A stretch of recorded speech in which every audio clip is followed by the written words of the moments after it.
Na teraz poslanci schválili len sumu na projektovú dokumentáciu, na základe ktorej sa má realizovať rekonštrukcia a modernizácia nášho futbalového štadiónu v Nitre na Sihoti. Samozrejme, že to súvisí s rozhodnutím vlády Slovenskej republiky, ktorá podporuje rekonštrukciu a modernizáciu futbalových štadiónov.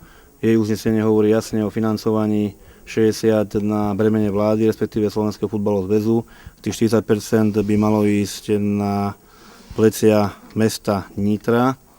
Myslím si, že sme o krok pred oproti ostatným mestám, pretože my dlhodobo uvažujeme o prestavbe rekonštrukcii futbalového štadiónu. Myslím, že aj to hlasovanie bolo úplne jednotné, že si uvedomujeme potrebu takéhoto aktu na našom štadióne a pokiaľ teda dneska poslanci schválili peniaze na projektovú dokumentáciu, môžeme túto tendrovať a to znamená, že tej pripravenosti budeme zase niekde ďalej.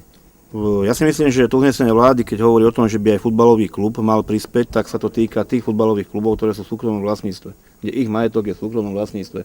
Nepredpokladám, že za súčasných pomerov by futbalový klub FC Nitra akciová spoločnosť mal nejaké prostriedky, ktorým by prispel do rozpočtu na túto modernizáciu. To uznesenie hovorí, že čo má zabezpečovať Slovenský futbalový zväz, ten má zabezpečovať len samotnú výstavbu alebo stavbu tribún, ktoré mali byť kryté, a teda s nejakými podzemnými sedačkami.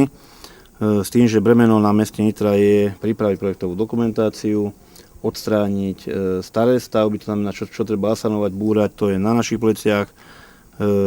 Rovnako vybudovať zázemie pre hostí, vybudovať, alebo teda zabezpečiť, aby hracia plocha trávnatá bola vykurovaná.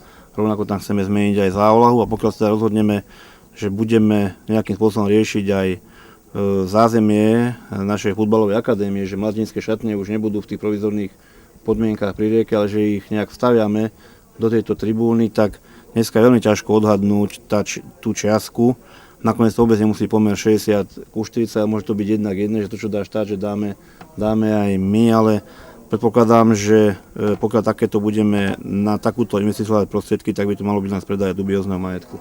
Tak je pripravené uznesenie mestského zastupiteľstva ešte z minulosti, že pokiaľ mesto nejaký dubiózny majetok teda predá, tak tieto finančné prostriedky budú presne poukázané do investičného plánu mesta.